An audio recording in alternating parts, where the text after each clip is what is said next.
Hello, everybody, and welcome back to my channel. My name is Cache, and you are watching Shay with the Hobbies. I was scrambling to get ready a little bit later.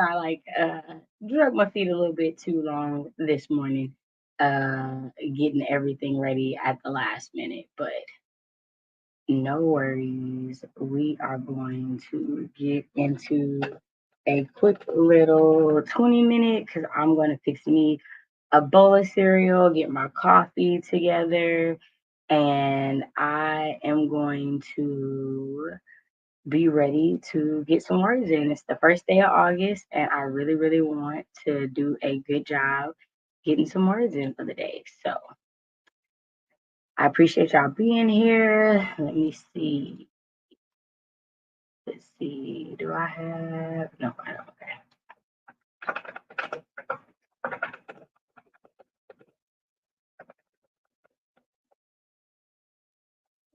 Question number one ready, but it was for the self-care stream, so it wasn't the right question, so my apologies. Okay, and then if we start at the 04 and we go for 20 minutes, it'll end at the 24. Let's get a little music going. Okay, all right, that's good. It's not too loud, it's a little something. We got Dave's timer up.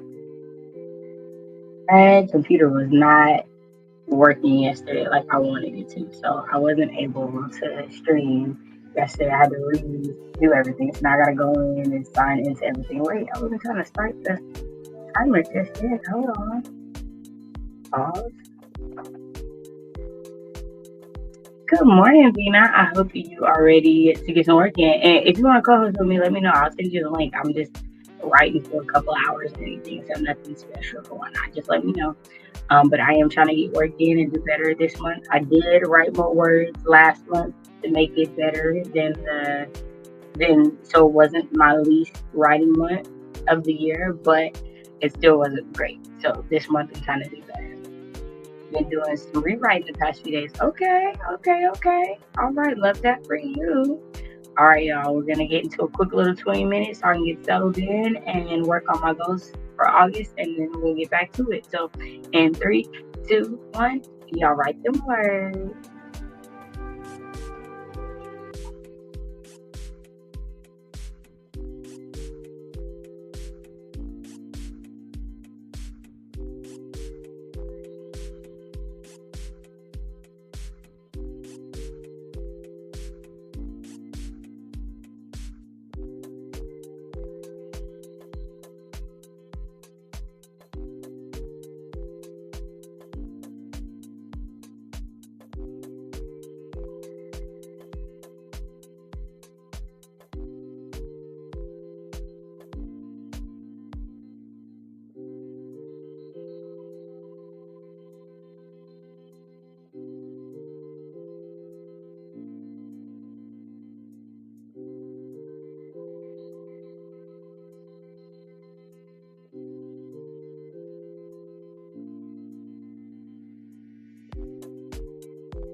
All right.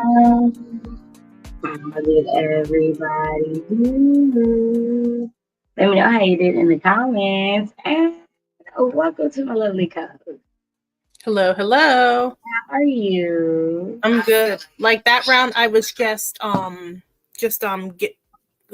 waking up basically. I feel you. No, really I had like just gotten out the shower as the stream was starting. So I finished getting ready and then put my coffee on, put my bagel in the oven, so put my cream cheese on it. I still think I'm gonna have cereal, but I definitely was like, no, go ahead and get your bagel. Got my shopping list together for the grocery store because I gotta go get my money order to pay my rent and everything like that. But I do have some of my goals written down for the month. I don't have all of them. I need to set August goals. I haven't been setting goals the past months. I need to do that just to help stay on track. Yeah, I haven't even looked at last month's goals to see which ones I accomplished. But today I'm sending ambition to beta readers. I got the Google form already set up, so I just gotta send the email. I've already got the email written. I just gotta send it to the people, add the Google form on there. I have 3 short stories I want to finish the first draft of. One is Writing is Murder. The other one is tentatively, called The Clock Tower. And the other one I've been calling The Memory Prompt. It has no actual title. This month, Complete Blankets and Burglary. It's an ongoing goal. I was supposed to be completing this forever ago, but oh, that sounds like me with my project. Like it's an ongoing goal. I was supposed to technically finish by the beginning of summer, and then life was lifing, and that was not happening. It's what it is. And now I'm like rewriting sections that I just wrote like a couple of weeks ago. So like it's not going to be finished. Then you're like, well, where was my headspace when I wrote this? This doesn't even fit. Like that's totally even me going back and reading stuff. Yeah, or you get like an idea that sounds better than what you wrote before. Right. Totally understand that. Complete world building and outlining for the tutoring middle grade series, which I've been having a ball with. The document that I have with my notes in it already is already 1,500 words. So yeah, and you got a lot of book recs to like look through for the Right, future. yeah. And like I said, I took the first 4 Babysitters Club from the library, so I'm gonna be reading those over the next couple of days. Today is focusing on getting my stuff done because I have a critique partner read that I'm finishing up today so that I can send my critique partner my notes. I've been loving the story, so it's been really good. I've been enjoying that. Stream 5 times a week. That's including Twitch, so not just all on YouTube. That's including Twitch. Post 1 video on 1 blog a week because I've been yeah. It is hard to get that 1 video in a week. It is. Like, it's not some weeks it's a struggle. Like I put up one yesterday that I wasn't sure I was going to have to not have to think of like what the heck I'm putting up next week. But I just wanted to get videos right here that need to be shot, like on the side of my monitor that need to be shot. So I know what I need to do. I just have to do it. I just have to do it. Complete blog revamp. It says if this isn't done in July, it was not done in July. And it's not a revamp like I need to change a bunch of things, but I need to I haven't updated the picture since 2020, so I need a new update picture. I need like a new refresh of the mission and vision statement and different things. I need a new tab for the short stories where people could just go see the short stories right off the bat. Like just things I need to change about the blog that have not been changed. I need to do some blog work because I did not get any author interviews at all like the past couple of weeks, so I don't think I'll have an author interview for August. See, so it's just like stuff like blog work is its own thing, and it's like I've been posting blogs, but like I haven't updated the entire thing to like refresh and da. I also want to have like a new tab for poems, so all the poems that have been written can just be in one spot where people can go. Because there's posts, but there's also like I just want to. Yeah, you have to have things like tagged so that people can section through them easily. Exactly, and that's what I haven't been doing, and I want to do better on. And then read 2 books a week. But this is including getting the Babysitter Club book done. Yeah, and even the reading 2 books a week can be hard because I was just not in a reading mood like most of I do July. good on my one. I do good on my one, which is normally what I do. I've only jumped up to 2 because I'm including the like research part. So, but yeah, Mhm. no, the one And in the one past is 5 hard. days, I got distracted by fanfic. Every time I said I was going to finish reading the I book, saw I that ended when up you were reading writing on Twitter. I saw that. You were like, another day I was planning to read and I just read fanfic. But I'm curious, what was it fanfic of? I was reading fanfic of The Order, like because I Okay. was rewatching it on Netflix. Like it's a very unserious show, Okay. very unserious, but like it kind of inspired me to start writing like the project I'm currently No, I working remember on. you talking to me about it, and Yeah, you've mentioned the show a lot. So I'm curious. I'm curious about the show because you talked about it so much, but yeah, also because it spawned fan fiction, and I'm always curious about the things that spawn fan fiction. yeah. And it's interesting because like rewatching it, the first and like season and the second season, it's almost like 2 different shows. Like the first season Mm-hmm. takes itself really seriously, Mm-hmm. and it's really not that serious of a show. And then like the second season, they just like embrace like the ridiculousness of it, Got and it's you. like more humorous. Got you. Got you. Got you. Yeah, I know. I know what show there. Oh, there was a show that I'm so mad that it got canceled because I was interested to see what they did with each season. But Castle Rock was like that. Like the first season and the second season were Mhm. not at all the same. It was kind of given anthology, even though it was supposed to be set in. They were both set in Castle Rock, and they Yeah, had that were like the same through them, but you weren't dealing with the same characters at all. So it was a lot of things that were different. Not on the like take itself seriously or not, because it's Castle Rock. It's based off of character Stephen King created. So it was definitely a drama, horror, thrillery type of deal. But I really, really liked that show and I was so mad that it didn't do yeah. better, have more things. Because I Yeah, just this one is knew it like more was, urban fantasy, like teen drama yeah. situation. So like I like that they decided to poke fun at the ridiculousness of it in the second season more because like it's such a ridiculous concept. I'm definitely going to check this out.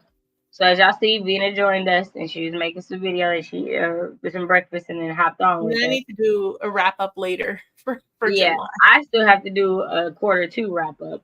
So I'm just gonna do that. I'm not even gonna do the month thing. I'm gonna be like, here's what happened in quarter 2, and then I'll do a July wrap up. I said set up a meeting with my accountability partner so I can figure them out because baby, we've been missing each other. Ships passing in the night, baby. Ships passing in the night. But My hey, accountability partner has been offline recently. man, me and her just be on 2 different days and we'll think we text each other back and didn't text each other back and just be off. Hey girl, I've only gotten 1, 2, 3, 4, 5, 6, 7, 8, 8 written, so I got 2 more to figure out, and I think one of these might change. So I haven't Oh, done and my. then I have a huge TBR too for August. Like I'm I currently reading saw. I gotta Working with finish the Dreams. video, but I saw it was on Yeah. my thing. I Even before I tackle those books, I have books that I have carried over from July, like Drown Me with Dreams and The Gifted Society. There's nothing wrong with The Gifted Society. I just started and got like to the first 2 chapters and then that got distracted. Tia. Yes. Tia, okay, I saw the cover and I really, really liked that cover, and I started following her on Twitter, and I was like, I really wanna give this a try. Specifically because like she said she crowdfunded for Yeah, it and everything like that. I remember her Kickstarter. She did like the Kickstarter I for want I want to try to support that. So I was like, I'm definitely gonna request it at my and I library like and she whatnot. sent me a copy, but I also bought the ebook too, you know, to show That's support. great. Yeah. I definitely wanna. I said I'm gonna request it at my library, so they get it, and then I definitely try to buy one myself. But again, we've been talking about it. I don't know if I want to do like a live conversation or if I want to make a video on it, like just to like sit Mm. down conversation. But there needs to be a conversation about how reading is definitely becoming an elitist hobby with the cost of new books. Like unless you, which me, I don't have a problem buying used books. Like I adopt used books all the time. Like I need to do a haul with this box of used books that's sitting right in front of me. I don't have an issue with it. But when you I'm want to not a get big new used book things, person, especially well, like I have some used books, but like it's hard to, like, when you're buying used books online, to know the condition of the book. right, it's very hard to know the condition. And I go to used bookstores Yeah, usually, so that's usually where I get them, like half price books and da da da. And half price books don't really accept bad condition books, so I don't ever have to really yeah, worry about that. But when you're going to like thrift books or stuff like that online, you don't really necessarily know the condition of them, so that makes it harder. But I'm in yeah, the Midwest, which is kind of where half price books started, so there's more of them where I yeah, am, and then I'm in a small town, so there is an actual used bookstore. yeah. But I if you didn't have don't a have used bookstore access near to that, me, but Chloe from Thistleverse, she took me to a used bookstore in Philly one day. But she has the patience. I do not have the patience to go through like shelves. Like, I felt like how my mom feels about shopping at TJ Maxx, where like when they have, like, when you go in the oh no, ones with you like gotta the long search. rows, No, like you have you to gotta search. search and look. It's the same at Ross. Like you gotta be ready. You have Yeah, to one be patient. You have to be ready for what you're looking for. You have to know what you're looking for and be ready for that. And you have to be prepared that you might not find it because yeah. it Like, is a I used thought bookstore Ross and you was gotta know like the area. all right for me, but like going to the used bookstore, whole different thing Yeah, with no, shelves on shelves. totally different. Because like I'll go in and I might not find not one Walter Mosley book or not one Toni Morrison book, or I'll find that because the last two times I bought all of them that I saw, there won't be any new ones to buy. There won't be anything for me to get. It might Yeah, be a couple months before I can get any more before someone's let them off, gotten rid of them. So I definitely understand what you're saying there. But to get new books, again, love this book. This is why I'm a big fan of libraries, and I'm always gonna say, y'all download the Libby app. Get you the Libby app. Get you yes. some I audiobooks. have 5 Because, library cards on Libby. right, because $20 for one book is a lot. That is a lot And for a teen I'm book. It just I'm makes it so I'm on disability, inaccessible. so I'm coming from it as someone who can't do a lot to increase their monthly income. Yeah. So if I can't do a lot to increase my monthly income, what I can do to spend on books, hey, that is not a must have. I don't need a new book every month. So it's a Yeah. conversation that's really just been like, bro, this is really bothering me. No, and I feel you as somebody who's been looking for work. Like, yeah, I had like some money come in from like unemployment and stuff, but I didn't want to spend it all on books all the time either. And like I the agree. It's trad still books, I've not what you're mostly used been to relying on the picking up. publisher. And I say it on my channel, like, just to let people know multiple times, like, the publisher sends me a lot of like trad books I have. If I go out of my way to buy one now, it's usually one that I read first and really enjoyed. I usually don't blind buy trad books Right. unless it's like the Harlequin ones that are like $5 and $6. Yeah, I don't bond by too much. I blind buy indie books, so I try to save my book buying money to buy people's indie books. Yeah, no, I'm right there with you. Like I don't blind buy too much of anything anymore Yeah, because and then Amazon digital credits have been coming through. You're like, I will take that longer shipping time for the digital to credits get and some use it on digital credits, I Kindle. would too. I Yeah, would too. If it's something I don't absolutely have to have, I would definitely do. Walking in the woods, hello. My goals are fitness and reading my own books. Okay, so reading books you read or reading books you own physically? Let me know. I mean, reading books you wrote. Did I say that? Yeah, maybe that's what I meant to yeah. say. That's not what I said. I couldn't hear myself. So, reading books you wrote or reading books you own physically? Let me know. I'm curious. Also, I good kind of want to morning. reread Never Rape now too, because you said you're going to be reading that, Yeah, and I'm the waiting for my audiobook copy is to get on in. my Libby. I'm waiting for my copy to get in. So when it gets in, I'll definitely tell you. Hi, Steve. It's so good to see you. I hope you are having a fantastic day. I don't know Hey, what time it is where you are, but I hope that it is lovely. Good morning, KJ. I bought the ebook too. It does look good. The cover is so pretty. I love it. Also, y'all, the way that I am watching Day's videos and she has ads in her videos, but she's not monetized. I hate that YouTube I is doing hate that that for YouTube people who does are that. not monetized. Like I hate that for people who are trying to get there who aren't. Like it's so annoying. Yeah, Miss same thing with me Maya. and my YouTube. Like, I'm not monetized, but I definitely like seen there's ads on it. I'm like, that's ridiculousness. Okay, I'll call you. I'll just call you. Yeah, no, it's ridiculous. I stay getting books from Pango. I make sure it's pretty new. Pango. Okay.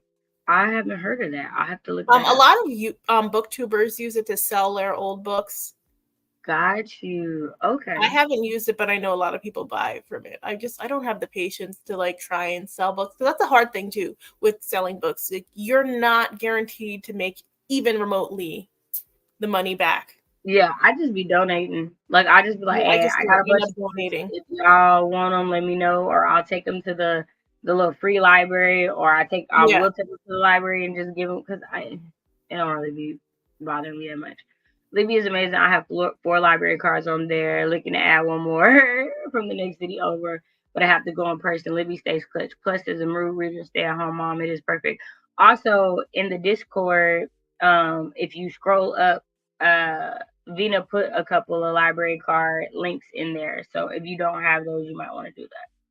Yeah, luckily there are certain libraries where you don't have to live in the district and you can Right. get a library card.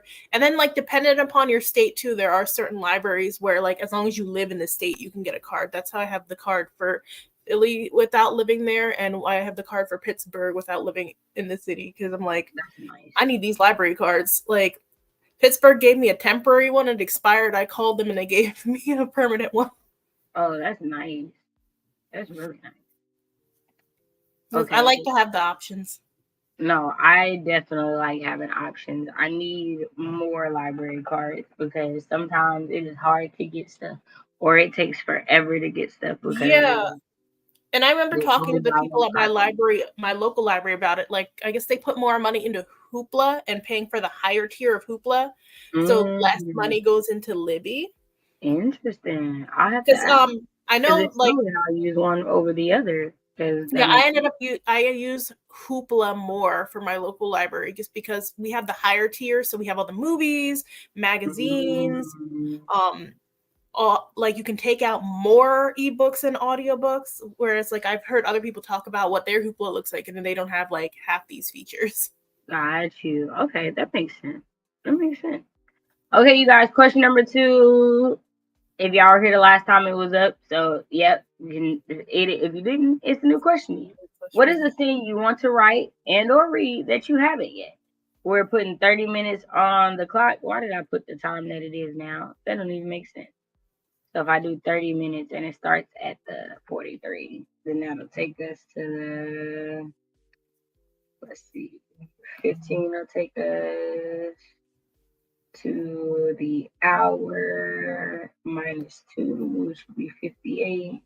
And that takes us to 15 minus 2. So that would be 13. The 13? There we go. Yeah, I'll have to do that math on top of my head. Yeah, I'm glad I like math. All right, in 3, 2, 1. Yeah, write the words.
Alright. How did everybody do? So I realized that I had that video playing on 1.5 speed. That's why I kept ending. My bad, y'all. It's because when it went to her vlog, you're muted. When it went to her vlog, I moved it to go faster to go to it because I'd already seen it. And I forgot to change it back. My bad, y'all. We just gonna act like I've been here before and knew what I was doing. You're muted. Oh, it's fine. I was busy looking at my pages, so I didn't see what was going on until just now. Yeah, I was like, why is the time? I know I did my math right. And I was sitting over here like, girl, you don't know what 30? I literally was over here like, I'm getting the time wrong. And I was like, no, I didn't get the time wrong. And then I realized you made it go 1.5. So it ended faster. My bad. My bad. That time I ate my bagel, I got my coffee. Yep, I got my tea right here. Ooh, I love that mug. That's so cute. Thanks. I got it at TJ Maxx. See, TJ Maxx be having some good mugs. They be having some good mugs and some cute journals. Everything else is way more expensive than Ross, so I go to Ross for everything else. But mugs and journals, I get at TJ Maxx. But everything else I get at Ross. All my black lady pictures, I get them all at Ross because they do not. Yeah, my mom got some nice black lady pictures from Ross too. Yeah, they do not be at TJ Maxx like that. But TJ Maxx do be having the good mugs at a reasonable price. Right, they have great mugs and great journals. And the journals, I had to stop myself the last time I was in the journal section because I'm like, I don't need another journal. I write mostly on the computer. I wasn't gonna buy no more in July. I wasn't gonna wait till August because school supply season. There's gonna be a lot of stuff. Yes, and then they get really cute ones from like black artists, like black independent artists sometimes too. Right, and that's what I'm waiting on. Cause I can't now. I spent $5 on little journal. $5 on little journal. This is one of my favorite ones, y'all. I love it. That is really cute. So I have a couple of $5 journals that I got just for decoration. Like they look like spell books. Yeah, no, they definitely. I have a lot of journals in this apartment, just everywhere. A scene that I want to write that I haven't written. I've said this. I really want to do a co-ed party scene. I've only done a dance ensemble team party, dance party. I've done one with them, and it's been like an apartment party. So it's like a get to know you. So it's definitely like, they smoking, they drinking, they're the college. Then they're playing Never Have I Ever drinking games and whatnot, but it's not the same kind of vibe as the kind of party that I want to do. I also have That's a nice thing though about having your book set at a college. You can play around with those party scenes. Yeah, you can play around with those. I also have a bunch of different stories and series and stuff set on college campuses. So I have a bunch of different things that I have set out to write. I just haven't got there or went back there yet. I do have a sorority series I want to write. And so there's a bunch of stuff with that I want to write. Like there's a bunch of like pledging stuff and being online stuff that I want to write and things like that. So there's a bunch of like things like that. You don't really see those types of stories. So like it's like to me again, there's so much conversation about what we don't see as Black people in writing. And I feel like there's a lot of stuff that we don't see for us to see so many of the same repetitive things. Yeah, because there's so many like even like D9 like members who are authors. I'm surprised nobody. And they don't write any stories like that. Like not even creating a fictional one. Because all mine are fictional. They're not. Yeah. I everything I do is fictional because I don't want anyone to feel disrespected. Or no, and that's the same way. I mentioned some sororities in my book because college campus, they are fake. That exist. But the only things that I talk about in detail are things that don't exist, so that no one can feel slighted or anything like that. And so that I can go in detail in ways that other things don't, right? Like I can go into detail about the sorority and what they do because it's fake. The real sororities, you can't put their business out there. I mean, you can, you're going to get sued. They're going to, try to pack you up if you do. I know, their members might jump you. Right. And we're not, I'm not on that. And I'm not trying to get nobody's members to come at me sideways because again, you can assume you know who is based off of, but you're never Yes. gonna know. And the reason I know you're never gonna know is because it's not based off of one organization or one anything specifically. They're based off of other Multiple. things Yeah. that I've come up with, right? Like I'm not using Greek mythology to come up with mine. Like there are different things that I'm using to do that, right? So that Yeah. so those That's are why I'm things that excited to see like the ones they've been talking about in Blood at the Root. And right. I'm super excited to see that. There's been especially so because much his sister conversation is about in that. one of those. He said his sister is in one of those sororities. Right, right. And so I'm definitely curious to see how that went through and whatnot. That's one of the one things that I'm super excited about because like we said in our conversation, it's summer school, so you don't get a lot of college culture or HBCU culture period Yeah. in the book because it's summertime. So in the new one, I'm super excited to get into what makes an HBCU specifically. But I'm also Yeah. excited when I get into writing to get into what make colleges because I feel like I feel like so many books and TV shows focus on high school and not Mhm. college for whatever reason, and I'm kind of sick of it personally. Like I Yeah. would No, like to focus same. on things And that like, deal with adult. if it's on the college campus, like, let's focus on other aspects of college besides like just drinking.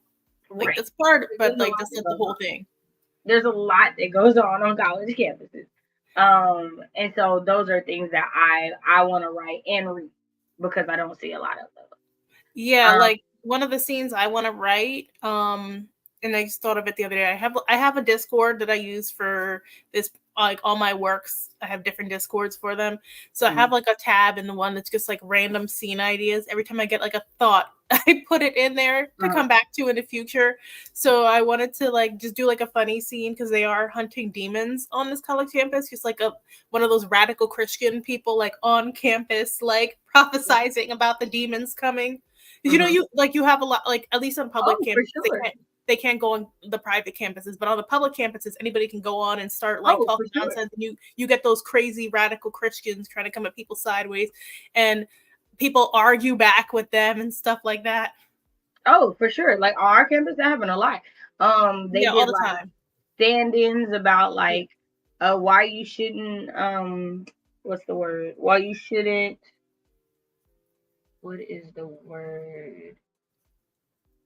I know they're always big on like no fornication, no No, drinking. it's something about the thing with baby boys. Why you shouldn't circumcise baby boys? Like Mm. there was like a big one of those, and there was like protests, and they were like wearing like shirts with like red paint on them and all kind of stuff. Like just like protests like on our campus Yeah. from like church groups that would just come on because it's a public school and a public campus. You could do that. Yeah. Or like when they would come on campus to like protest abortion, like different churches and stuff like that. And I just be like, Yeah, you get the fire and the brimstone people. right. Oh, for sure. And a person with the little uh Simeon or the little whatchamacallit Bible that's only the New Testament and Psalms and Yeah. Proverbs handing them out and whatnot. Yes. Yeah. I've gotten handed a lot of those little New Testament Bibles New over the years. Testament Bibles, right. Totally. Hello, plans and pens. Thank you for subscribing. Guess it's your sign to get up and work on your work in progress, which is a contemporary Black romance about healing and finding love. We love contemporary Black romance around here. We love it. The blackety black, black, black, the more, the better. We love Black romance around here.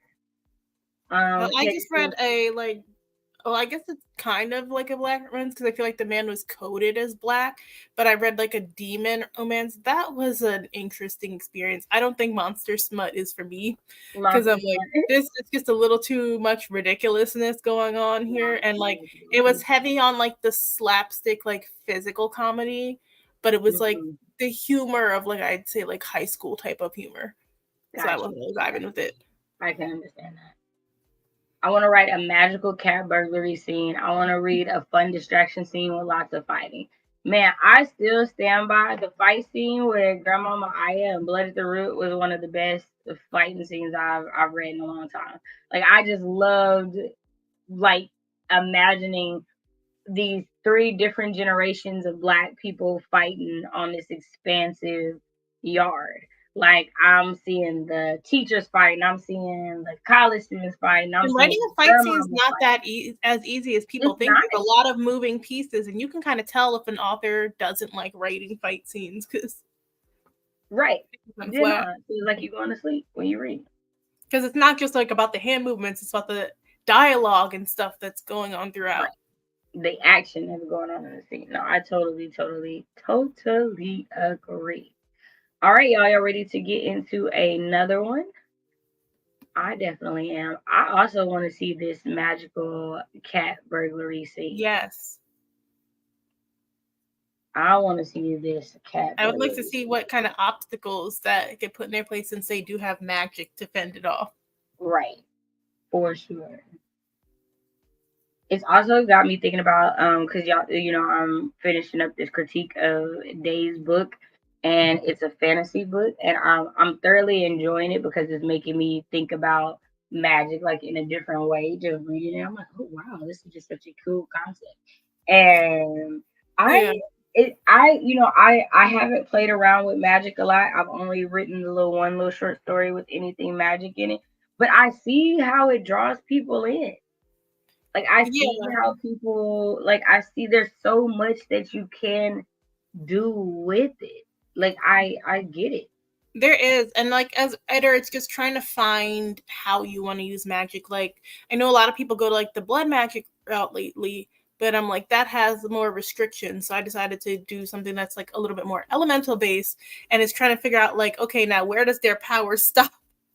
Right. Like what can they not do? Right. Yeah, No, I definitely understand. And I think that that's the other hard part is establishing the rules to your magic system. I feel like that's not as easy. And I'm like, I just create yeah. cities and worlds and schools, and that's a lot of work.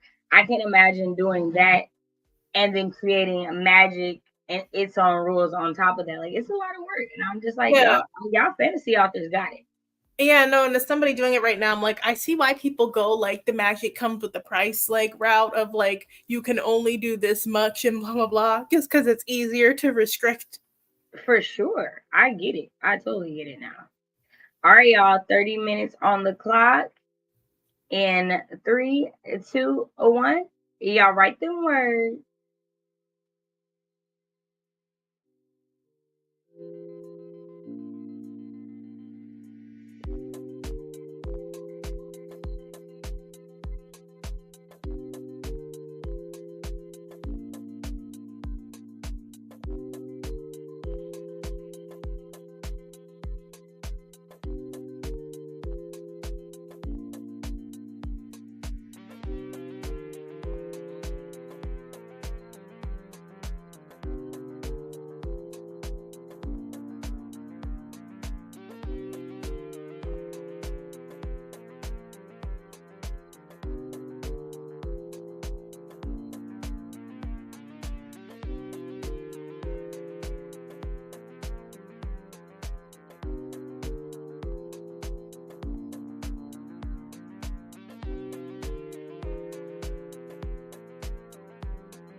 How did everybody do? Let me know how you did in the comments. How did my lovely co-host? Sorry, I could not find the tab. You know, when you have too many tabs open at once. And I went to I had opened another tab to research something, and I'm like, wait, this print's over. Where's my tab? Totally fine. I'm not tripping at all. I got a little bit more writing done that round. I was doing like a lot of read-throughs, just to like I said, I've mentioned before, I've been skipping around sections. Mm-hmm. So like if I get stuck on one section, like I have another chapter I go to. That way I'm just not like staring at the dock the whole time, like waiting for it to come. No, that makes sense. That makes a lot of sense. I'm still reading through the manuscript. I'm not sure how much more I have to go, but I'm still enjoying the story, so I'm not like ready to get out of it. But I know she's sending it to me in sections because I think it was like a 200 and something thousand manuscript. So I know I'm just reading the first act now. But I don't think that I'll have a lot to critique, only because I don't know the whole story. Right. So I won't. Everything, I don't know if anything I'm reading is unnecessary until I get to the end. But I'm thoroughly enjoying what I'm reading. And it's fantasy, so it's a lot. And I'm also I'm finding that I just love the way she words things. Like just certain things that she says, I just like the way she says. And I'm thinking it's because she's Canadian, so they just have a different way of saying certain things. So yeah, it's always interesting when you read books like by authors outside the US and you notice like the different styles that they write. Mm-hmm. Yeah, because I've been reading a lot more Canadian authors recently. Because when I read like Black British authors, like the vibe is completely different. Oh, for sure. For sure. And like sometimes it takes like a little bit of getting adjusted to. I agree.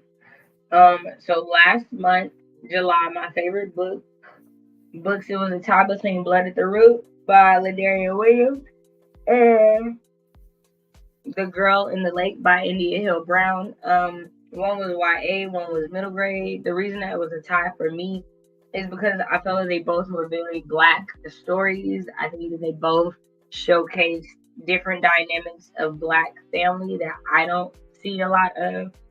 Yeah. Like I think Girl in the Lake showcased different age levels of cousins, Black cousins, and getting to spend time with their grandparents. I think both books and Blood at the Root showcased Black foster care sibling relationships.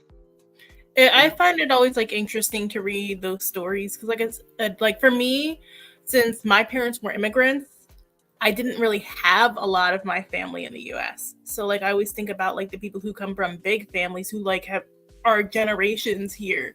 So they have all this different family around them. And I surprisingly don't see that in a lot of books. And like I would think like more books by African Americans in the US would have it than what I actually see. Right. Because like back home, like in like I have a lot of family in Guyana. They all live like basically right next to each other. They're like all living on the same land, but like different houses. And then like you have people who live like further up the road, but they're like see each other like at least once a week. And like I know in the type of neighborhood I live in here, a lot of people are related. So like my cousins that I do have here on my dad's side, most of them live within a few blocks from me. Mm-hmm. So like it's nothing for me to just like if I need something from them to like go walk over. Yeah. So with my dad's side of the family, there's a good portion of my dad's side of the family that still lives in the town that I was born in, my dad was born in, my mom was born in, the town my grandma grew up in. My grandfather still lives in the town that he grew up in. There's still like a lot of that here in like the Midwest where I grew up. Mm-hmm. So there's a lot of like known families, and then like my dad's side of the family, they're all pretty close. And I think it's because of the wide gap between my dad's oldest sister and youngest sister. So I have I have first cousins that are around the same age as some of my youngest aunts, and there Mhm. are groups of them that are really close, and they'll go on like vacations together or take trips together or do like meetups and stuff like that. Yeah. Now I didn't grow up with my dad's side of the family, so I'm not as close with them and do things like that as much with them.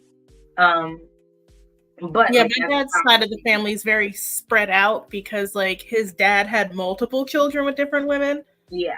and they're all different ages. Like his youngest sister was like old enough to be his child. So like the Yeah. dynamics So are and very different there. that's the age gap on my dad's side with my dad's mother's kids, but they're all like really, really close. Like all of my dad's mother's Mhm. kids are close. Now, my dad's siblings with his dad are not necessarily as close, but his mother's kids, they all like look out for each other, and they have this like I don't find it to be a healthy look at sibling relationship. Mhm. Because it's kind of like you just do like your siblings can do no wrong, and Oh no, I don't like that either. And like I don't my like that dad's your siblings family can do has no wrong. that like with his cousins were like I would say closer to him than like the majority of his siblings, including like the one that is also with his same dad and same mom, just because she lives like further off where they live close by him. Mm-hmm. And like there's a lot of like, oh, so and so can do no wrong, and they would be tit for tat with Right, each and other it's over like, that. yeah, because it's not that one. I was raised by my grandma, which is my mother's mom, Mhm. and she's not like that. Now, she was definitely like a family comes first, but she's also you can burn bridges. Like you can make people not want to mess with you, and people don't have to mess with you if it's putting them at a disadvantage. Like you can't pour from an empty cup. That was definitely my grandma, right? Like she was definitely like don't put yourself at a deficit trying to help everybody else type of person. And that's not necessarily my dad's family. My dad is like, you do anything and everything. I mean, my dad is the second youngest boy, and his sisters enable the mess out of him. Like Yeah, like the the mess enabling out of factor of it is the problem. right. Like they enable the mess out of my daddy. And I love my dad. Like I love him, and I want nothing but the best for him. But like y'all enabled the mess out of that man. There's a lot of things that y'all let him get away with and do that like wouldn't fly. And that's part of the reason why y'all feel away about the way I do my brother. Because I'm not gonna be this type of sister that y'all are. There's nothing I wouldn't do for my brother, but there's also gotta be stuff that my brother wanna do for himself. Yeah. And that's where y'all are disconnected, you know. Um, but I think it's interesting because I feel like when I read books written by Black American authors, it is so interesting to not see family dynamics. I think Yeah. that that's part of the reason why, even though there were some of the characters that I did not necessarily vibe with in the McClane Brothers series, I Mhm. appreciated the McClane Brothers series for what it was, because the family dynamics on both the female main characters and the male main character side were very believable and realistic to Black families that I know. And they weren't all stereotypical. Like they went through very different genres of the type of Black people that you can meet, right? Like it was Yeah, and right. it's interesting to observe, like, because with my mom's side, so she has like I think about 6 siblings, or on her mom's side, she doesn't like know her family on her dad's side like that, but she was the youngest, and most of them were older and having their own kids. So like I have to remind her all the time, I'm like, technically you are around the same age as your nieces and nephews, Right. like. My cousins are just so much older than me. We wouldn't even be able to have that bond because we're just Right. not in the same age range. That's exactly how it is on my dad's And I'm side. like, I have first I tell them cousins all the on time, my I'm like, they're like within 10 years apart from like most of them. right. Yeah. No, like on my mom's side, That's like who I'm she the grew up with, oldest. because her grandma, like they were being raised by grandma, so everybody was in Right. the house with her and her Right. mom. Yeah, no. Like on my mom's side, I'm the oldest. On my dad's side, there is a whole second generation of kids that's born before I'm born Yeah. And I'm still a generation ahead of them because that's how big of a gap. Like, it's like a 20+ year gap between my oldest aunt and my youngest aunt. Like, yeah, and that's like such an interesting dynamic because like a couple of years back when I went to Trinidad on a visit, and like my aunt messaged me, she's like, oh, I want to meet up with you. I did not know she was as young as she was until I got there, and she's there with like her young daughter, and I'm like, but wait a minute, like, what, mom? My mom was with me. I'm like, why didn't you tell me she was so young? And she's like, you don't remember like the last time you saw her, she was like 16. I'm like, no, I didn't. Like, I'm like, in my mind, auntie was this older person. right. No, And she's only like maybe like 10 years older than me. That's the other part of being a kid that people don't realize. Kids don't understand ages. We don't truly have a concept of age. That's why we'll be like, 30's old. No, it's not. No, it's not. Because you get to 30 and you like, I've barely lived.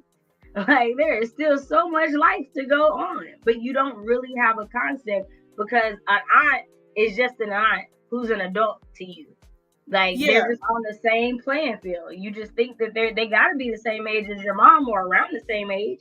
Yeah. So like when she said my dad was like more like a second brother to her, like, okay, that makes sense. It makes sense now, right? Because he basically came into her life around the same time they lost their dad. So right. And for me, like on my grandma's side, my grandma was an only child. So she didn't have any siblings. So there were no like aunts and uncles on that side. And then my grandma, even though she had 11 pregnancies, she only had 4 kids make it to adulthood. So there aren't a lot. There's like 12 kids on my dad's side. Like, he has like 12, 13 siblings all together. That's a lot of people. It's not that many on my mom's side. We're a very small, group of people. Like, even my grandfather, like, it was only 4 kids in his. He only had 3 siblings. Like, these weren't big, huge families. Yeah, and I met my grandfather, like, the one on my dad's side died the same year I was born, and then my mom's dad, I met him one time. They just were not close. Right. So like, it's interesting to see, like, the other, like, the people who do have that, and they're not writing that. And they're not writing about that. Like, the big close family. It's definitely interesting because I feel like, when we talk about losing recipes as Black people, especially as Black authors, like, I can't imagine having such rich history around me to pull from, to write from, and not use it. And that's like why one of the books I liked last month that I did read was the Townsend family recipe for disaster. So, and like, even reading the author's note, the author, she is biracial. She didn't really grow up with either side of her family like that. Like, none of them were close around. So she's like, part of it was just me always, she's like, I started meeting some of them like as an adult, but part of me like always wondered like what it would be like to have that big family dynamic.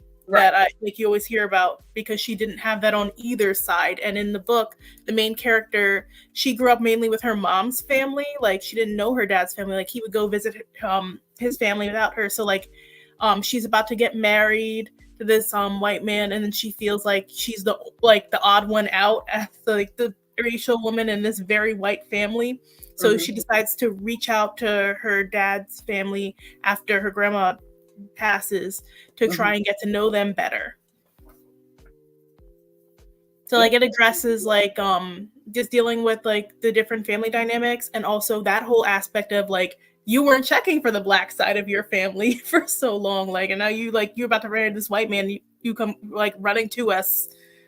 Like, they actually did address that part on page, which I was surprised, because normally books do not do that, and they don't have that type of conversation. Because it's just a different dynamic when you grow up like with parents who are 2 different races versus parents who are the same race. But I feel like a lot of like books kind of dance around that, and it's just that person has the white parent, but they're still just Black. Right. No, it's a different dynamic. You have a different life, right? Like me and Dejana, me and Tash, like, those are conversations we have because we do have different experiences. Like, there are things that I feel that they won't feel because they have mothers that are white, right? Like, there are things that I'm never going to feel because I don't have that familial relationship, and things that they're never going to feel because they don't have those familial relationships, right? Like, Yeah. And even within my own family, like I have a lot of cousins who are light skinned and just like generationally mixed. Like technically we are mixed on in my family too, but not the same way. Right. So like we've started having more of those conversations in my family about those dynamics, because I'm like, y'all are experiencing stuff like that I don't experience and vice versa. Right. No, like I have, nieces and nephews who are biracial, and just the conversations and things that they deal with that I haven't had to deal with, or things that they, have to face, or even just like my light skinned cousins, the things that they have to deal with and face that I don't, right? Like I don't ever have to deal with somebody asking me, is one of my parents white? I have cousins that have black parents that get asked quite often, are one of their parents white? And no, none of them would tell her daughter that she's not a white woman because her mom and dad are mixed. So, but her husband is black, and her daughter is just like, well, I'm black, but you aren't. Right. Like it's a lot. It's a lot. So I definitely get it. Katie says my favorite book last month was The Good House by Tanana Redu. I love The Good House. I will say the only thing about Tanana Redu that I did not know before going in is no one told me that all of her books are slow burn. Yeah, I that's why I haven't picked her up yet. I know all of her books are slow. I did not know that, but The Good House was so good. It was so good. It was so worth the slow burn. Yeah, but like now that I know that going and ready for a slow I have to be ready, like, to do that, because her books are really, really long audiobooks. But that book was so, like, I'm glad that was the first Tanana Redu book that I read. Like, I think that put me, because I tried, what was the next one? My Soul to Keep that I tried. I still haven't finished that because it's really, really, really long. And it's not that I'm not liking it, it's just a lot. But The Good House, I think that it was a slow burn, but it wasn't as intense as My Soul to Keep was the first time around. So I definitely, for me, I think that's a good one to start with, especially because it's a standalone and not a series. So it's easier to like feel, okay, I accomplished something. I don't gotta keep. That reminds me of when we found out that Kindred was a story about a black woman who had a white husband. Man, because the way nobody kept mentioning that for nobody said that, bro. To the story. Nobody said that, and then and then you find out it's actually central to the story. It's super central to the story. It was a lot. It was a lot going on. They are so long. The only reason I pushed through is because it was a book club read. I'm only reading short books this month. I loved My Soul to Keep. I need to read the second book. Right, but it is long though. But the Good House is really, really good. And I've been liking My Soul to Keep. But yeah, it is. It's a thick one. I have like one of her books that I think might be a story collection, so I might try that.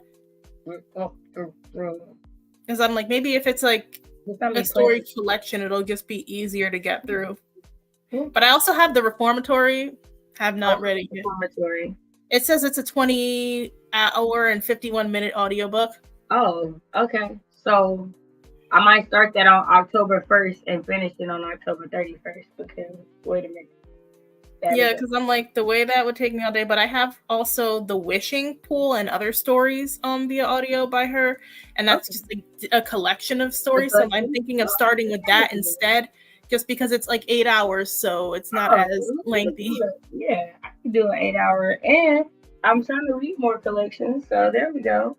So am I. I'm trying to read more collections. And I think it's just like I read too many bad anthologies that just turned me off from these types of collecting. But I think it's also easier when you're reading these collections where it's just one author. Right. Yeah, no, a collection versus an anthology for sure. But that's also why I'm like, I'm why I reached out trying to get more beta readers for sure, because I was like, I want to get a good feel on, hey, am I getting what I want to get out of these stories? Am I able to get the things I'm trying to get across? Because I do think the first thing I'm going to do is a collection of shorts. Yeah, because I don't know if you ever read The Secret Lives of Church Ladies. It's on my list of things to read before the year. You need to read that. Like, I really want to, especially because I know that it's one of those books I usually see people love. And I'm talking about people who don't read literary fiction at all. I'm talking about people who don't read a lot of Black authors. I've seen praise that up and down. Because I think there's just a little something for everybody in there that you can relate to. I heard really great things about it. I was really hoping I liked it because I was gonna read it, and I was hoping I liked it because if I did, I was gonna try to make it one of the group reads for Missy Elliott Readathon next year. Because I try to do one with short stories so we can. Yeah, no, that's a really good one for a group read because, like I said, it's one of those ones. I remember reading the arc, and I was just like, I'm going to try and read more literary fiction that particular year. And I didn't know what I was going into. I wasn't normally reading literary fiction, so that one really surprised me because I'm like, oh my gosh, there's just like little things that were just like very Black that were just relatable. Hey, you know me, the Blacker the better. Yeah. The Blacker the better. But I found it so interesting too that so many people, like I was seeing, who don't read those types of stories were like, oh, I just read this book and I loved it, because you don't see that often. No, you definitely don't. You definitely do not. So I get that for sure. Okay, y'all. I'm thinking one more sprint for sure. To me.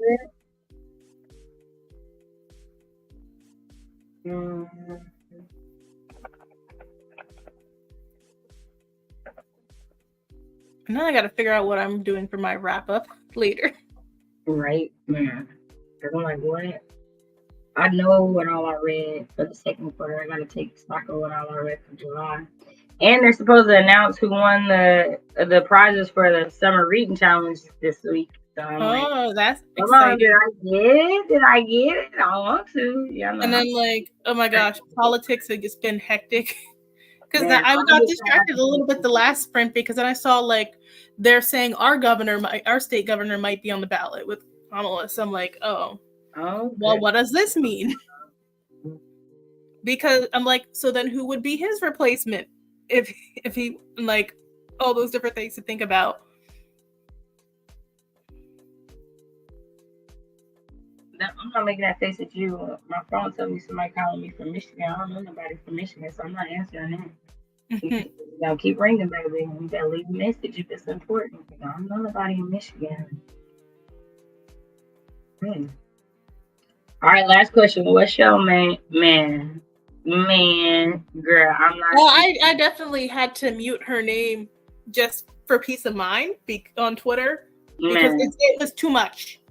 I'm gonna have to mute her name and Amanda Seals' name because way people are acting up with Amanda Seals, and it's getting on my nerves now because I'm like, because it's like y'all are a lot of anti-Blackness. Y'all are not listening to what she's saying. Listen everything she's saying.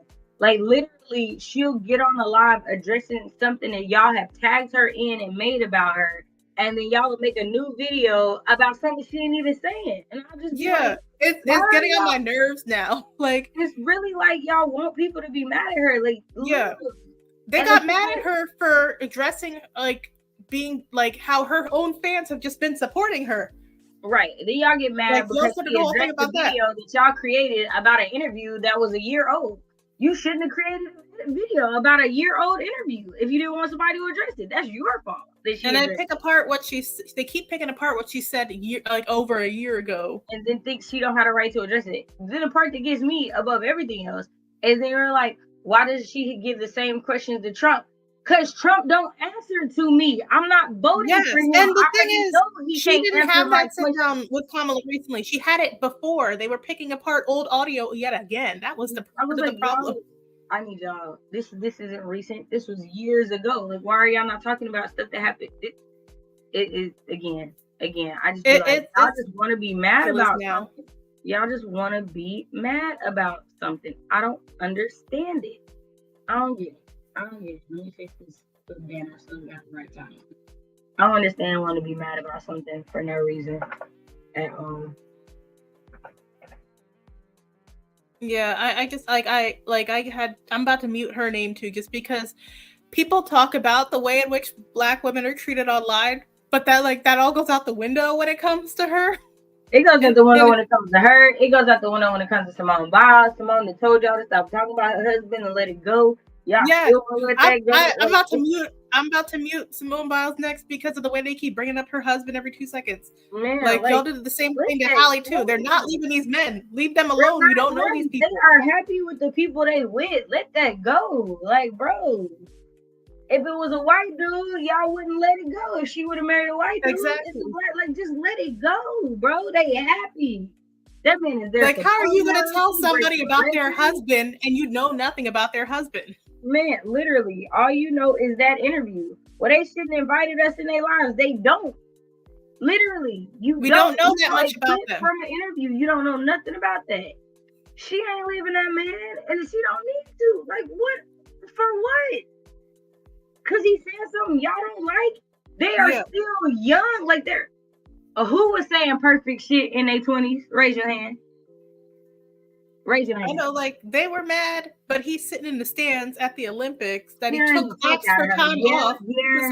Yelling and everything. Like, I said a lot of stuff in my 20s that I look back and be like, I could have worded that better. Mm-hmm. Shit, I said something on Twitch 2 days ago and I could have worded it better. Yeah, exactly. Literally, I was on Twitch talking about how, you know, how people be like, you know, I thought that you was really mean. I thought you was mean until I got to talk to you. And I was like, I hate when people do that because I'd be like, that's what you get for thinking. You shouldn't have thought. See what thinking gets you? And I was like, ooh, you know, there's a better way to say that. That sounded real rude. I meant it, but I could have said it a better way.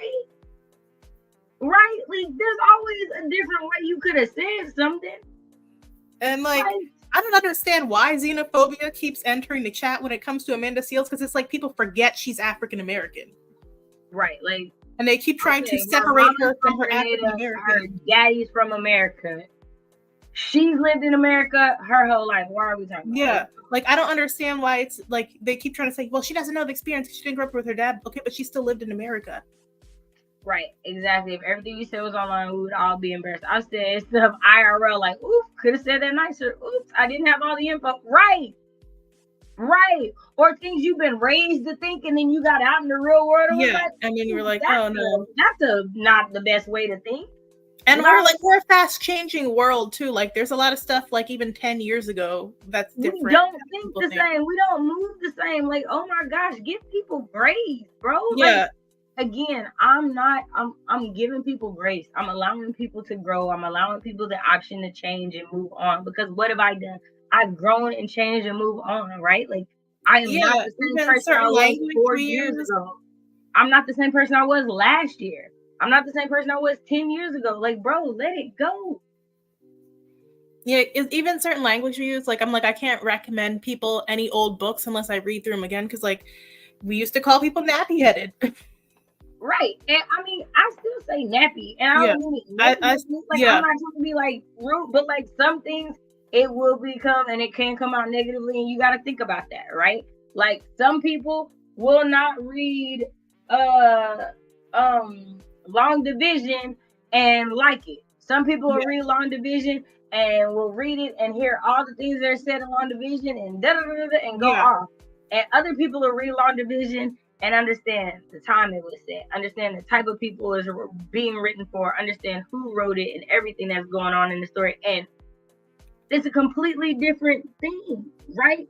Long Division will always live in my heart. Long Division will always live in my heart. Like, that book was so black, and that black boy got to enjoy his black boyhood, and even getting to the just the expression of understanding black male love in that book and getting to express it. I think that's the hard thing too. I'm noticing with people, like, okay, so we project a lot of, like, so there's like people complain about toxic masculinity with black men, but also not addressing the fact that women project a lot of it onto them, like, because there's this a way we expect that black men to act, but then also not expecting those thoughts to show up in books written by black men.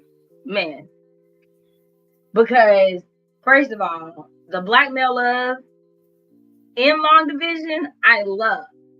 Like, the way that it comes back to him and Lavender Pillar, I love. Blood at the Root, D-Lo, the way D-Lo rocks for Malik from literally day freaking one. Yeah. Like, I love that. When D-Lo literally comes to him and he's like, bro, you literally go to class, come back to your room, study. You don't do anything. Come on out. He get beat up. Hey, you good, bro?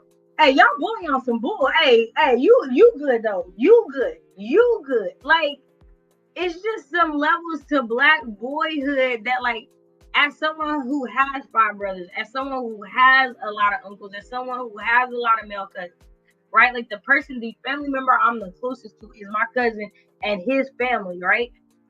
Literally, to get to see what I've always seen in my life on page is beautiful, because we don't get to see that, right? No, like, we don't get to see it often. We got to see it in 90s movies all the time.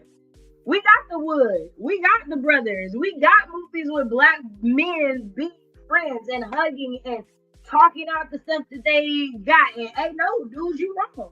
We do need women. Women ain't bitches. Women ain't, like, real conversations that we don't have. Yeah, people don't want to see the real conversations that the black community just in general is having, like, because there's a lot of stuff we talk about offline, and it's not even necessarily too offensive to put in a book. It's that people would automatically pick it apart. No, automatically pick it apart, right? And that's the other part is, I say it all the time, when it's out there, it's automatically mixed company. And when it's mixed company, you automatically allowing other people to put their 2 cents in on conversations that ain't even about them to begin with. That's why we always like, black people only. This is for black people. And we know you can't keep other people from commenting on them and saying what they gotta say on it. So you gotta because there are a lot of people who aren't black who are getting real comfortable trying to judge what is misogynoir in books lately written by black men, and I'm like, I'm gonna need you to stay out of the conversation. Right, because some things I feel like there some things are misogynoir, and some things are black men expressing their thoughts and feelings with things that bother them. Yeah, like, truly, like, just because it hurts your feelings doesn't necessarily mean it's against you. Right. Like, when we say that there are bad single moms, just like there are bad non-existent dads, like, that's not a slight against single moms. It's just acknowledging the fact that just because you stayed don't mean you are the better parent, period. Like, that's a falsity that we have accepted and that we push on people, but it's not a thing that's necessarily true, right? Like, those are things that we have to acknowledge, but it comes off like so now we're giving men a scapegoat. We're not scapegoating nobody. We're saying that there are wrongs on both sides. You wrong for not being there, and you wrong for staying and not getting the help you needed if you was gonna stay. Like, there's levels to this. Like, everybody gotta get help. And like, we should be also giving, like, the grace, like, you don't know what the rest of the conversation is gonna be like in the book if they come back and address certain things. Okay, so let me be clear when I'm saying this, right? Let me be clear on these books, because I don't want to say that there is not trauma in these books. First of, is it over here that I put it on? Oh, okay, because it's on my black people show. Yeah, I got a whole bookshelf with nothing but black people books. I love it. It's my favorite.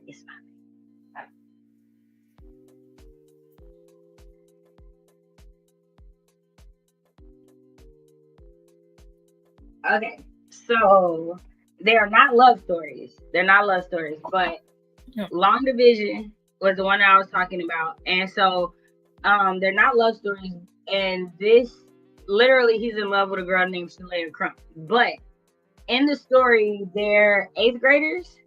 And it follows them in 2 different timelines. It follows them in 2013 and 1985. But it explores, like, black boy sexuality in a way, and how he's, like, figuring out how he feels about a boy in his class. And I personally, like, I like it because I feel like it's part of, like, the beginning of conversations that we have but we don't have, if that makes sense. Like, so I'm trying, like, to talk about it without, like, giving it away, so because it sounds like you'll probably want to go read it and whatnot, but it just it's a very different type of book. I read it because remember I told you my sister studied it in college, so she had been wanting me to read it, and then I heard you and Deidre talking about it all the time, so I finally read it a couple years ago. Yeah, and it's like magical realism. It's like a dual timeline. The way the book is honestly, is fantastical when you think about it, like from a writing standpoint. I don't know if they ever updated the audiobook though, because I was reading off the old version the entire time, like the old book and the old audio. And I know the version you have is supposed to be a little bit different. Yeah, so when I listened to the audiobook, and the audiobook I think still goes with the old version. Right. And then I read this one, and this is a little bit different because this is the one when I think he got it switched over again. Yeah. So he was on a smaller press, and then he went to a bigger. This for a bigger one. So there are a few things differently. So in the one that I have, it's like two different books. So like you flip it over and it's told from two different ways. I see my bookmark from Nicole. Yeah, I got my little bookmark from Nicole. This is one of my favorite bookmarks. I love it. So that one, and then this one. Now I will say this one has trauma because it's foster care and losing his mom in the beginning and everything like that. But this one shows it's Black queer people all through this book, first and foremost. But there is specifically a side character named D'Lo who is the main character's roommate, and there is another queer character, Sylvan, who is non-binary. But both of their characters in this book, D'Lo speaks on what it was like to come out as a bisexual man, and he shows like Black male friendship, I think, in a very great way to Malik in this story. It's kind of like immediate because they're both in college, but they're both from Alabama, so they're like the Bama boys, and they kind of like link up off of that. But then there's a specific part in the book where D'Lo and Sylvan and Malik are like in the room, and there's breakfast being made, and Sylvan speaks on, because it's a fantasy book, Sylvan speaks on love being more important, stronger, and a bigger thing than magic. And it's one of my favorite points in the book. And I think it's one of the most quality lines written in the story. But I bring up both of these because I feel like they are both books that have queer conversations, have conversations about Black boyhood, Black friendships between Black boys that we don't have. Like in Long Division, Lavender and Centurion are literally playing the dozens, going back and forth in the beginning. Like they are literally, it's not necessarily enemies to lovers, but it's enemies to friends at the very least in this. And the way it works, like it's us. Like the way in which we be roasted and everything like that, like it's just, I love it. I love the Black boy swag with the brushing your ways while you dissing somebody and everything. Like, I just think both of these are very, very Black, and I think that they do a really good job of showing Black boyhood in positive light. And I try not to call anything a trauma book just because of like the negative connotations. Right. So, and that's why I said I don't think they're trauma. I wrote a whole blog about it like a couple years ago, where I said there are plenty of books that do talking about race wrong, right, in a way that does turn people off and makes them think like, oh, Black trauma.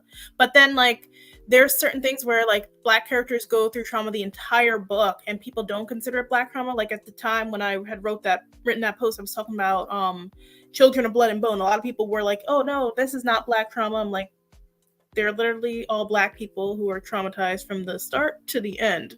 Yeah, no, it's like the violence just reads different to you because it's a fantasy, so you're not reading it the same way. And like in some ways, like secondary world fantasy can desensitize you, for sure, in a way that if it's in a contemporary setting, it would not. I concur. You definitely take things at like a different rate because it's like, oh, this I can distance myself from this because this isn't the real world. This doesn't feel as real because this wouldn't really happen to me. And things that really happen or have a more visceral reaction. But then again, that makes me wonder how y'all sat through White Smoke and, Okay. Yeah, because then when I started reading like more Black historical fiction and fantasy, then I got a different perspective. Because at first I'm reading and I'd be like, oh no, it's like 60s Jim Crow. I don't really want to read that. But then I read it and I'm like, oh no, but like they're showing like a lot of the parallels to how life was very similar in many ways. Right. No, like, And it's just having that why- balance of the good moments mixed in with the bad, like how they did in Daughters of Jubilation, really helps. No, it's kind of like how I said, like when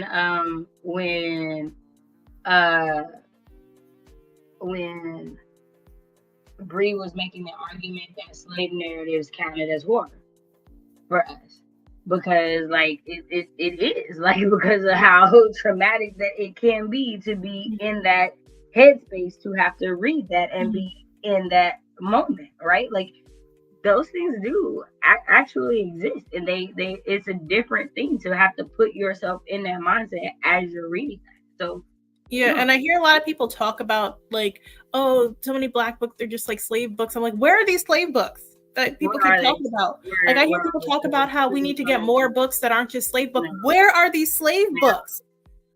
Like I can maybe like 5 over the course of maybe 10 years, and I don't even, and I would have to actually, like, I can picture the cover, I don't remember the name, I would have to go actively look it up. I'm like, most of y'all probably have not read these. Right, yeah. All fantasy books have trauma, but when it's the same plot and with the Black MC, they suddenly have a problem. So many fantasy books have parent death, but folks want to be mad about certain books. No, that's the whole point. Like, it's literally the biggest trope in fantasy, that parents don't exist, because it's like the tragic main character backstory. Your parents were killed and you're like an only child, and like, bro, like it's canon for a reason. Why are we acting like when this man did it, it was the first time it happened? Like, come on now. Are we more slaves in white fantasy books with white characters? They be slaves to fae and vampires, right? That part. All right, y'all, we are gonna get this last spread in. We did not mean to totally get off on those other, but I do recommend those 2 books. I love Kiese Lehman's writing. I am totally hoping that he puts out another fiction book. Truly, I want that for all of us.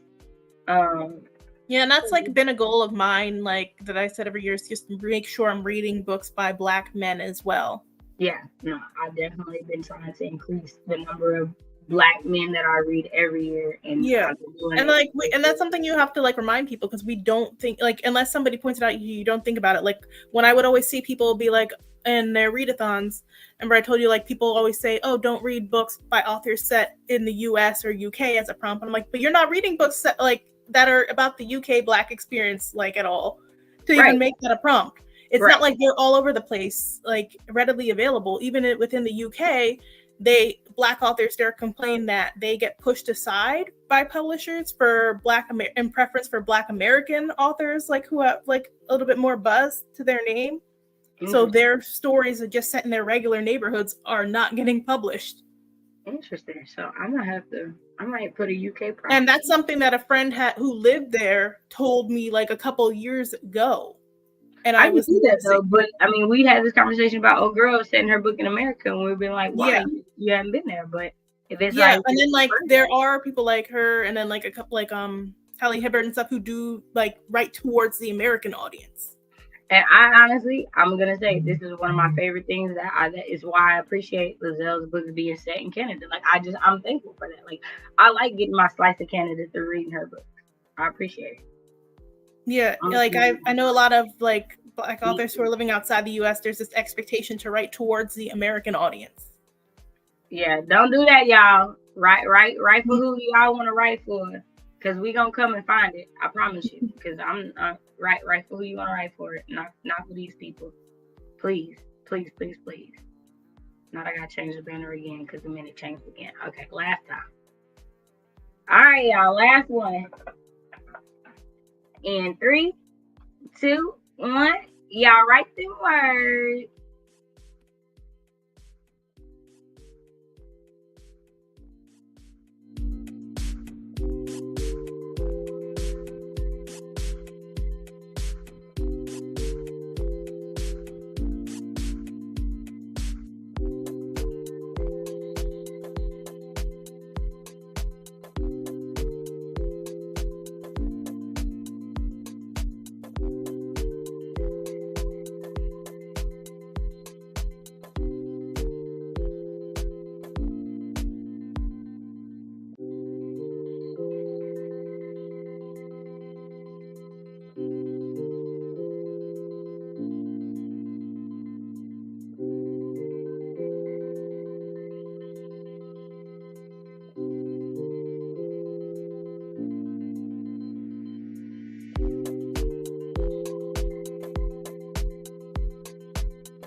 Alright.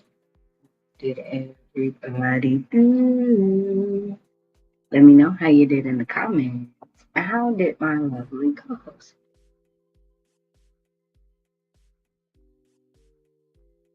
Or she's in back. Oh.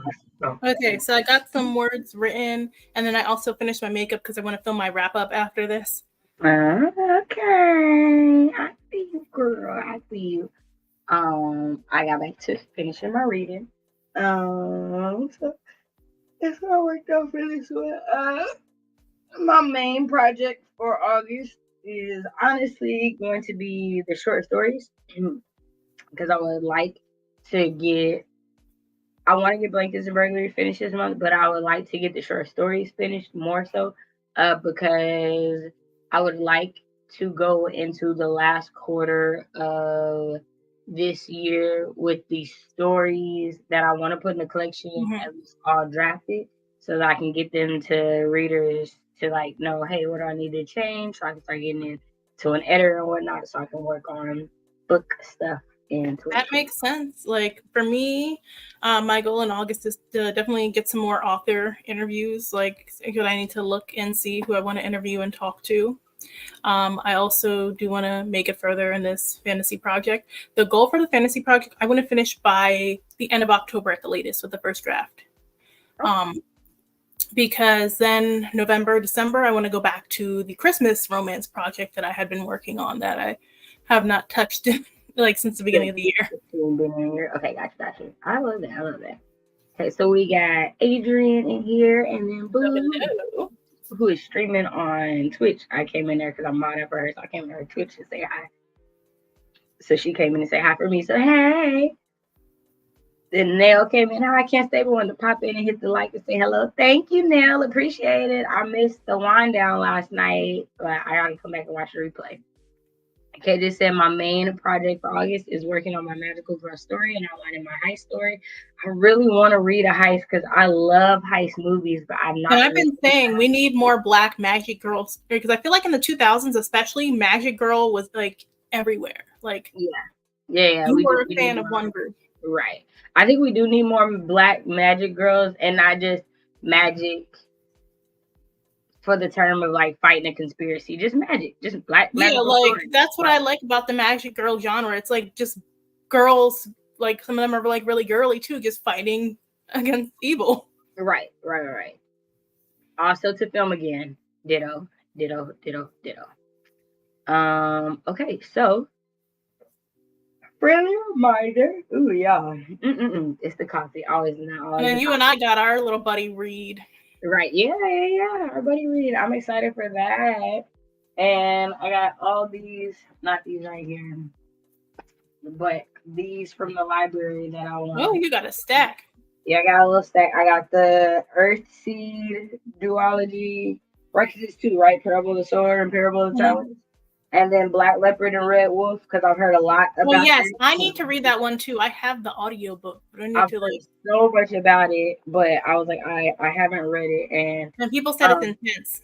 Yeah, I've heard it's intense. And Emma Ray, you know, she's read that and I've heard good things about it. And then I started it, but I've not finished it. It's one of only 3 N.K. Jemisin books I have not read. So it's I remember when you had started that one. Yeah, so I want to finish it, especially because again, I am needing to get back to my reading this research series, and as I am trying to do my own collection, reading other people's collections would serve as great research. So no, I think it's very helpful to like read books and not just like whatever is currently out, but also reading books from the past too. Right. And as you see, I definitely don't have a problem reading stuff that's already been out. I don't have to read the new stuff at all. So I'm super duper excited. I also from the library, because y'all know I be buying stuff from the library. So this is not, I got to do the haul, but we're in the classic section.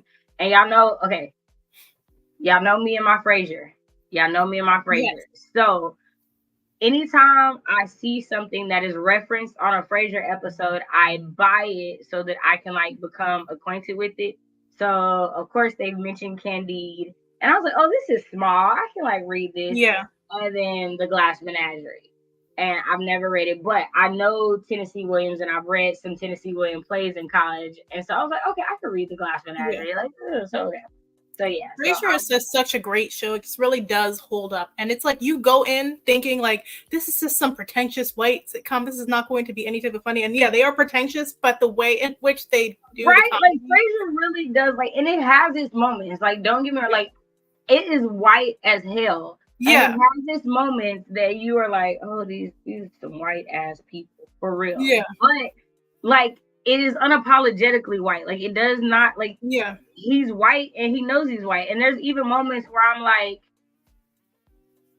I'd be watching and I'd be like, you know, there's a lot of moments where I agree with Martin wholeheartedly. But then there's these political episodes that I'm realizing I'm supposed to agree. I love Martin, but I'm getting real Republican vibes from Martin. Yeah. And I'm getting Democrat vibes from Frasier and Niles. And it don't make sense. It don't make sense. But like watching them like go at it and whatnot, it's just, y'all, I'm just saying, as blackety black as I am, Frasier is my, and here's the reason why. It's like one of my, I would love, and this is what I miss about the television we had when we were younger. I just miss black shows that existed just to exist.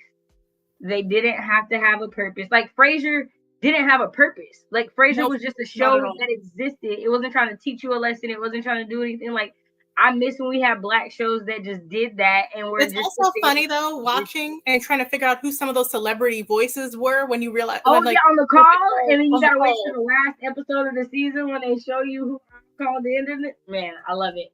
I love it because I'm so good with voices. I was like, that's Matthew Broderick. That's man, I love it. I love it. But y'all, I don't sleep on Frasier. Don't sleep on Frasier. Yeah. And like, it's one of my favorite things is when I'm writing, put in bits of me in the story. Like, that's one of my favorite things about Karma Always Comes Back. It's like the bits about Frasier that's in there, like, because it's me, but it's also like it fits for where it is. Like when she starts singing tossed salad and scrambled eggs at the end of the thing, like, y'all just, and it's one of those classic shows that does hold up.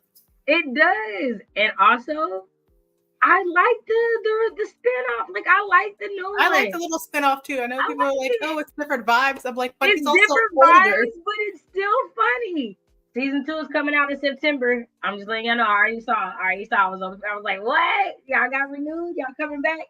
Do I miss when we had 24 episodes of a season? Yes. Yes. Because why do we get 10 episodes of a 20-minute show? And it takes all a year. The show just found its stride too, like at the end, and then they're like, "Oh," and then it's over, right? Like, I just now am getting to know the characters, and the show is over. How is that a season? That is not a season. What is going on? Bree, not you coming in, and we about to leave, boo. But also, I want to hear Bree's thoughts when she finally gets. I want to tell me when you were at the root, especially because you and I, you know, similar lives and whatnot. I was like, oh, thank you. Somebody else who can comment on this part of the story. Because I was like, obviously, y'all ain't never not had parents, bruh. But anyways, hey, we are about to get off here, girl, though. Sorry. But you can watch on replay, love.